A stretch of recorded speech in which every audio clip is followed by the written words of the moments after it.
కాకినాడ జిల్లాలో ఎన్నికలు ప్రశాంతంగా జరిపేందుకు అన్ని ఏర్పాట్లు చేశామని కలెక్టర్ జె నివాస్ స్పష్టం చేశారు. జిల్లా వ్యాప్తంగా 1640 పోలింగ్ కేంద్రాలు ఏర్పాటు చేశామని, వీటిలో 70% పోలింగ్ కేంద్రాల్లో వెబ్ కాస్టింగ్ ఉంటుందన్నారు. ఈవీఎంలలో సమస్యలు తలెత్తితే వెంటనే మరమ్మతు చేసేందుకు బెల్ ఇంజనీర్లు అందుబాటులో ఉంటారని తెలిపారు. 331 క్రిటికల్ పోలింగ్ స్టేషన్లను గుర్తించామని, వీటిలో పోలింగ్ ప్రశాంతంగా జరిగేందుకు కేంద్ర బలగాలను మోహరించినట్లు చెప్పారు. జిల్లా వ్యాప్తంగా 98% ఓటర్ స్లిప్పులు పంపిణీ చేశామంటోన్న కలెక్టర్ జె నివాస్తో మా ప్రతినిధి రాజు ఫేస్ టు ఫేస్. పోలింగ్ సంబంధించి ఎలాంటి ఏర్పాట్లు చేశారో తెలుసుకునే ప్రయత్నం చేద్దాం. దీని మీద మనతో మాట్లాడేందుకు జిల్లా ఎన్నికల అధికారి, అదేవిధంగా కలెక్టర్ జె నివాస్ ఉన్నారు. వారితో మాట్లాడే ప్రయత్నం చేద్దాం. సార్ చెప్పండి సార్. పోలింగ్ స్టేషన్లో వాళ్ళు పని చేయబోయే సిబ్బంది ఎవరైతే ఉన్నారో వాళ్ళ కోసం కావాల్సిన అన్ని అవసరాలు కూడా అక్కడ మౌలిక వసతులు ఏర్పాటు చేయడం జరిగింది. అదే రకంగా ఓటు వేయడానికి వస్తున్నటువంటి ప్రజల కోసం వాళ్ళ కోసం కావాల్సినటువంటి నీడ వసతి కల్పన, అదే రకంగా డ్రింకింగ్ వాటర్ ఫెసిలిటీ ఇవన్నీ కూడా ఏర్పాటు చేస్తూ ఉన్నారు. అండ్ అది అందరికీ అందుబాటులో ఉంటుంది. పోలింగ్ రేపు సమయానికి స్టార్ట్ చేయాలని చెప్పి వాళ్ళకి ప్రాపర్ ట్రైనింగ్ అన్నీ కూడా ఇవ్వడం జరిగింది. అలాగే పోలింగ్ రెగ్యులర్గా అక్కడ ఉన్నటువంటి వివరాలు తెలియచేయడానికి పీడిఎంఎస్ అని చెప్పి ఒక యాప్ ద్వారా వాళ్ళు మనకి సమాచారం తెలియచేసే విధంగా చర్యలు చేస్తున్నాము.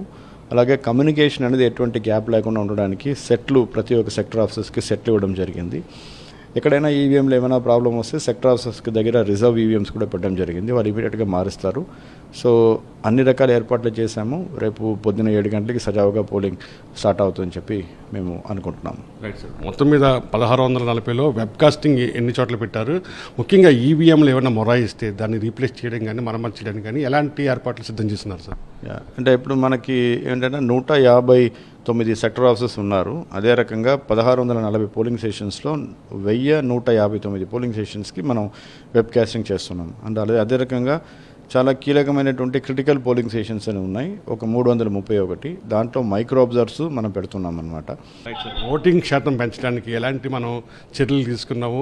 ముఖ్యంగా స్లిప్పులు పంపిణీ ఎంతవరకు వచ్చింది సార్? స్లిప్పులు పంపిణీ ఆల్మోస్ట్ 98% స్లిప్లు ఇదైంది. ఈసారి కమిషన్ వారు బ్రెయిలీ ఓటర్ స్లిప్ కూడా మనం వాళ్ళకి అందజేశారు. అండ్ అదే రకంగా స్లిప్లు ఎవరికైతే అందలేదో ఆర్ వాళ్ళందరికీ కూడా అంటే లాస్ట్ దాకా 8 తారీఖు దాకా మనం స్లిప్లు డిస్ట్రిబ్యూషన్ చేశాము. అండ్ అక్కడ ఓటుకి ఒకవేళ వాళ్ళకి ఇంకా కన్ఫ్యూషన్ ఉన్నా, ఎక్కువ లొకేషన్స్లో ఉన్నటువంటి కన్ఫ్యూషన్ ఉన్నా అక్కడ ఓటర్ అసిస్టెంట్స్ బూత్ అని పెడుతున్నాము బిఎల్ఓ ద్వారా. అక్కడ నుండి తప్పనిసరిగా వాళ్ళు ఎక్కడ ఏ బూత్కి పోవాలని కూడా వివరాలు అక్కడ తెలియజేస్తారు. Right sir. బయట వ్యక్తులు ఈ జిల్లాలో ఉంటే ఎలాంటి చర్యలు తీసుకుంటారు సార్? లాస్ట్ 48 అవర్స్లో కాన్స్టిట్యుయెన్సీకి సంబంధం లేనటువంటి వ్యక్తులు ఉండడానికి వీల్లేదు. అదే రకంగా పొలిటికల్ క్యాంపెయినింగ్ టోటలీ మనం బంద్ చేసాము, except the door to door visit by the candidates. And so అదే రకంగా కళ్యాణ్ మండపాలు, ఫంక్షన్ హాల్స్ ఏవైతే ఉన్నాయో అక్కడ అన్నీ కూడా చెకింగ్ చేయడం జరుగుతుంది, ఎవరైనా ఇతర వ్యక్తులు ఎవరైనా వచ్చి ఉన్నారని చెప్పి. అదే రకంగా ఓటర్ని ఓటు కోసం ఒక పార్టీ వాళ్ళు కానీ ఎవరైనా వాళ్ళ తరపున ఏజెంట్ కానీ తరలించడం తప్పు, నేరం కూడా. ఎన్నికలు ప్రశాంత వాతావరణం జరిగేందుకు ఇటు కేంద్ర బలగాలు కూడా మోహరించిన పరిస్థితి ఉంది. బయట వ్యక్తులు ఎవరో కూడా ఉండరాదని చెప్పి జిల్లా కలెక్టర్ జె నివాస్ స్పష్టం చేస్తున్న పరిస్థితి. వెంకటరామ్తో కలిసి కస్బెన్ రాజు, సాక్షి టీవీ, కాకినాడ నుండి.